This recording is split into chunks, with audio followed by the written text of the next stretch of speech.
Well, let's get to our social story. We post 3 stories on our social media, then you pick one for us to talk about. This week's choices, the Kennedy Center honorees. President Trump touting what he says is the largest tax refund season coming up next year.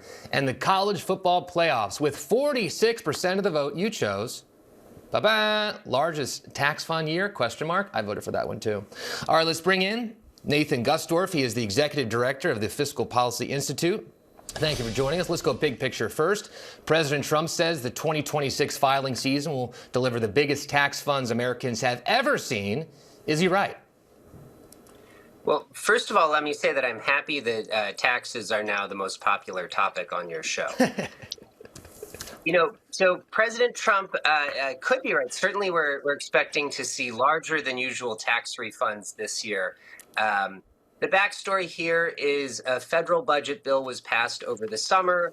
It's sort of colloquially called the One Big Beautiful Bill Act, or OBBA, depending on who you're talking to. That's a $4.5 trillion tax cut bill spread over the next 10 years. So that means that the federal government will be spending about $450 billion a year on tax cuts. Most of that is not going to translate into really big refunds. It'll mostly be built into the month-to-month tax withholding systems that we have. But this year in particular, there's a little bit of a timing mismatch because there are certain rules that are baked into the way that employers withhold from people's paychecks on their taxes. And then at the end of the year, everything's going to get reconciled with some of the new tax cuts that are in this bill. And so people will see an unusually large refund in many cases. For a middle income family, it could be about $1,000. So who benefits the most then from these big, beautiful bill tax cuts you're talking about? Well, that is exactly the right question, because many people are excited about the tax cuts that they are expecting to get or might be able to get, in particular around special temporary 3-year components of the bill, like a small deduction for tipped income and a small deduction for overtime income. But in terms of the big picture, that's frankly a little bit of a sideshow. This is mostly a set of tax cuts that benefits people who are very well off, as well as very big businesses that get a lot of tax breaks under the bill.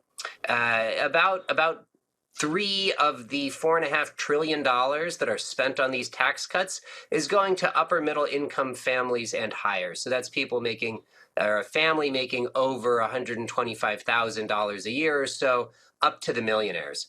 And the tax cuts, honestly, at the top end get pretty high. If you're a 1%er, you might be seeing a $100,000 tax cut every year under this new bill. Must be nice. Online forms, a lot of us use them whenever we're filing our taxes. Are those forms going to change at all? We'll see a few differences, but mostly things will hold steady. The real difference will be if you're someone who can take advantage, again, of the deduction for tipped income or overtime income, and they are limited. You'll probably have to do a special separate calculation at the end of the year in order to factor that into your taxes. But for the most part, the fundamentals will look pretty similar. So President Trump is also talking about potential dividend refund checks from tariffs. Do you think that's going to happen? This is another big contemporary policy question, and it really does speak to a long-standing interest, actually, among Republicans in particular, in sort of shifting from using the income tax to finance federal spending to using other taxes and cutting federal spending. So I'd say the thing about the tariff story is a tariff really economically is like a sales tax. Some of the administration's economists disagree with that, but it's honestly a pretty fringe position in the economic policy community. It's really widely understood as a sales tax. So there's this shift where they cut income taxes very significantly, then they impose these sales taxes. The sales tax under the name of a tariff, it does really disproportionately hit working people, and it is generating, I believe, around $100 billion a year now in new revenue. So if they continue to pursue their agenda of basically cutting spending on programs like Medicaid and food security, then we might well see a little bit of that money coming back into taxpayers' pockets. But it's probably worth saying that the way it's all likely to net out is that it's still functionally raising taxes on most Americans, even if some of it then gets paid back in the form of a check.